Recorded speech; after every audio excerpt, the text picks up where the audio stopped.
Hello. I just wanted to share some insights I was having about the third house and why the ancient astrologers called it the house of the goddess. I was having this conversation with my friend CB the other day on one of our lives, and it really got me thinking. You know, the ancient astrologers, they said that the third house was the house of the goddess and that the moon rejoiced there, whereas the ninth house was the house of God and the sun rejoiced there. When a planet rejoices in a house, it just means it gets a lot stronger.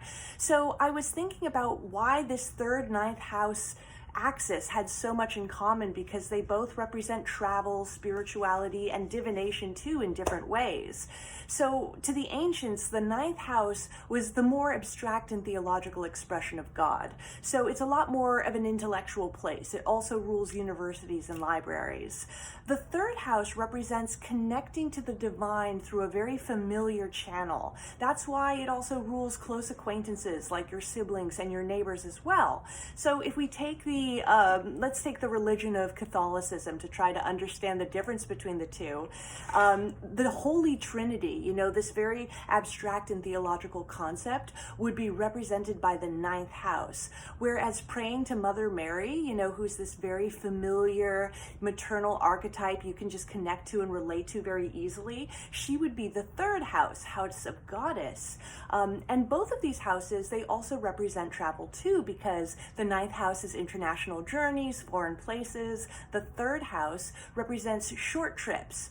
And, you know, if you think about the sun and the moon's orbit, the sun takes a whole year to go around the zodiac. And that's pretty long compared to the moon, which only takes 28 days to go around the zodiac. So short journeys in the moon, the third house, long journeys with the sun in the ninth house. And both houses were connected to divination, but two different types of divination. The ninth house represented astrology, which is quite an intellectual practice. You have to know, you know, geometry and stuff in order to calculate a chart. Whereas the third house represented subconscious divination. So getting prognostications through your dreams, for example. That was more the third house. And that makes sense with the moon because she's a nighttime planet. So when you sleep, you dream, and you can predict the future through dream interpretation, which is all third house, house of the goddess stuff.